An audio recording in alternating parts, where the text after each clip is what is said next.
একটা রাষ্ট্র হিসেবে স্ট্যাবলিশ করার কোনো প্রচেষ্টা গ্রহণ করা হয় নাই। এই প্রচেষ্টা গ্রহণ করার উদ্যোগ আমাদেরকেই নিতে হবে। আমরা আজানের জন্য খানিকক্ষণ বিরতি নিচ্ছি।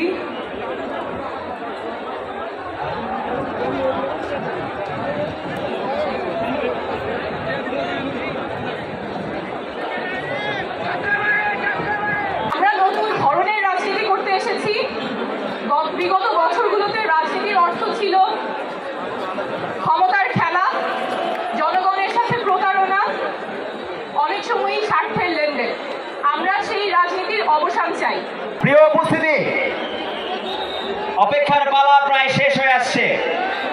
এই মুহূর্তে আপনাদের সামনে বক্তব্য রাখবেন জুলাই বিপ্লবের অগ্রনায়ক, ঢাকা বিশ্ববিদ্যালয়ের বিপ্লবী মেধাবী শিক্ষার্থী, বৈষম্য বিরোধী ছাত্র আন্দোলনের অন্যতম কেন্দ্রীয় সমন্বয়ক, বৈষম্য বিরোধী ছাত্র আন্দোলনের বিপ্লবী আহ্বায়ক হাসনাত আব্দুল্লাহ।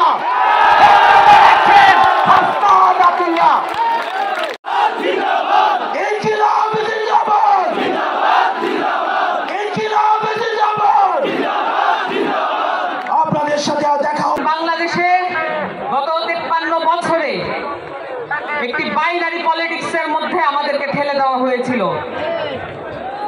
আমাদের মধ্যে কোনো অপশন ছিল না, হয় একটি না হলে আরেকটি।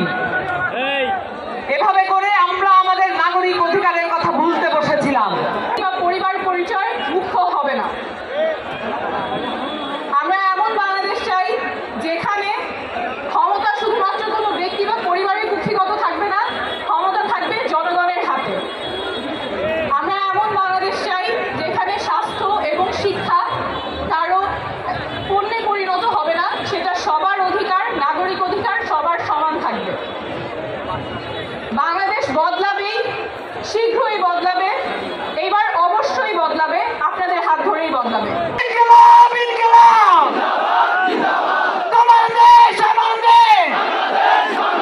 এই বাংলার জমিনে সেই খুনি গণহত্যাকারী আওয়ামী লীগ এবং তাদের দোসরদের বিচার করতে সক্ষম হয়।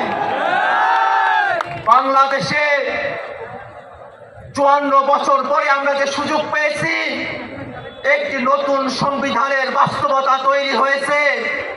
এই তরুণরা স্বপ্ন দেখে আগামীর বাংলাদেশ এক নতুন সংবিধানের মাধ্যমে পরিচালিত হবে। সেই স্বপ্ন বাস্তবায়নে গণপরিষদ নির্বাচনের দাবি জানিয়ে আমি আমার বক্তব্য এখানেই শেষ করছি।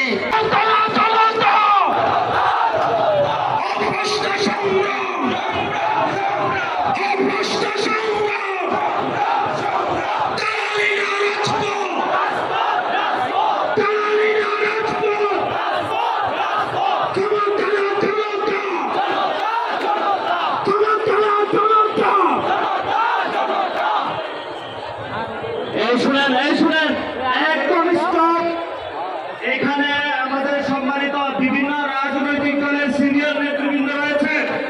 সেকেন্ড রিপাবলিক প্রতিষ্ঠার লড়াইয়ে দৃঢ় চিত্তে এগিয়ে যায়।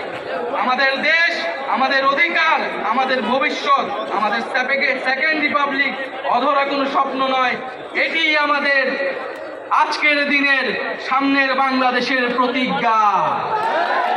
আমরা কি সবাই প্রতিজ্ঞা করছি আমরা সেকেন্ড রিপাবলিক করব?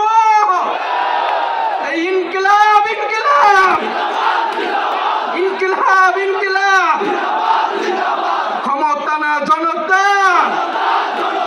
ইয়াপোষ না সংগ্রাম, দালালি না রাজপথ, ক্ষমতা না জনতা, ইয়াপোষ না সংগ্রাম। আন্তরিকভাবে ধন্যবাদ জানাচ্ছি যে সকল কূটনৈতিক বৃন্দ এবং সুশীল সমাজের বৃন্দ, শহীদ পরিবার